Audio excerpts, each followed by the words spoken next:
পার্থ মন্দিরা আইকনে আবার একটা নতুন ব্লগ নিয়ে চলে এসেছি। আর আপনারা আছেন কেমন? আশা করি ভালো আছেন। তো অনেক কমেন্ট আসছে যে বোলপুরে যে কেদারনাথ হয়েছে যে মন্দিরটা, তো এই মন্দিরটা দেখতে পাচ্ছ বন্ধুরা, তো এই মন্দিরটা উদ্বোধন কবে হবে? তো অনেক কমেন্ট লিখেছে যারা, তো সেই জন্য ভিডিওটা আমাকে দিতে হলো। প্রথমেই বলি, উদ্বোধন হয়ে গেছে। আমি প্রথম ভিডিওতে দিয়েছিলাম যখন উদ্বোধন হবে, তা একটা ভিডিও চলেছিল। আর এবার যেটা দেখতে পাচ্ছ বন্ধুরা, সেটা হচ্ছে উদ্বোধন হয়ে গেছে। তো তার ভিতরকার যে কেদারনাথের যে ভোলে বাবা, শিব, সেই যেগুলো দেখতে পাচ্ছ সব কিন্তু ঢাকা দেওয়া ছিল, কিন্তু সব খুলে গেছে। আর প্রথমে ঢোকার আগেই দেখলে যে ফুল দিয়ে সাজানো আছে, তার মানে উদ্বোধন হয়ে গেছে। আর ভিতরটা ভালোভাবে সাজানো হয়েছে। এটা উদ্বোধনের বিকেলে, সন্ধ্যের দিকে আর কি।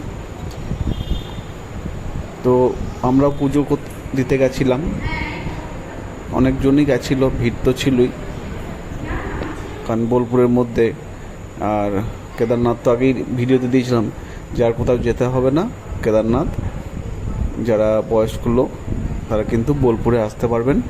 বোলপুরে মকরমপুর, এটা হচ্ছে কঙ্কালীতলা রোডে, স্টেশন থেকে জাস্ট 1 কিলোমিটার এলেই হবে বোলপুর স্টেশন থেকে। তো যাই হোক, আমরা পুজো দিলাম। এখানে দেখুন 3 রকম শিব আনা হয়েছে। এটা কিন্তু এমনি শিব করা হয়নি, এটা কিন্তু দেখুন পেছনে যে ভালোভাবে যদি ভিডিওটা দেখেন তাহলে দেখবেন শিবের পিছনে লেখা আছে গোপেশ্বর, আরও সব শিব লেখা আছে। আর এটা সব রকম যে জল আর কি, মানে কাশির জল আর কি, কাশি বেনারস বলতে গেলে সেখানকার জল, এইসব জল ওখানে সব রাখা আছে আর কি। আর এটা হচ্ছে বাইরের দিক, মন্দিরের বাইরের দিকটা। আর ভিতর দিক তো আগেই দেখালাম। তো এত সুন্দরভাবে তৈরি করে সাজিয়েছে এবং উদ্বোধন হয়েছে। অনেক ঋষিমুনিরা সব এসেছিল।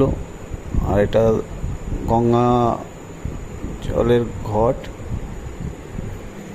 জগন্নাথ দেবের যে গঙ্গা জলের, সেটা হচ্ছে ঘটগুলো রাখা হয়েছে। এটা হচ্ছে বাইরের দিক। তো আগে যেহেতু ভিডিও দিয়েছি সেই জন্য ভিডিওটা আমি বড় করিনি। যদি তোমাদের ভালো লাগে তাহলে লাইক, শেয়ার, সাবস্ক্রাইব অতি অবশ্যই করো। আর যদি বোলপুর আসো তাহলে তো খুবই ভালো, এখানে দেখতে হবে। প্লাস হচ্ছে আর একটা প্লাস পয়েন্ট, অপোজিটে রাধা মাধব মন্দির।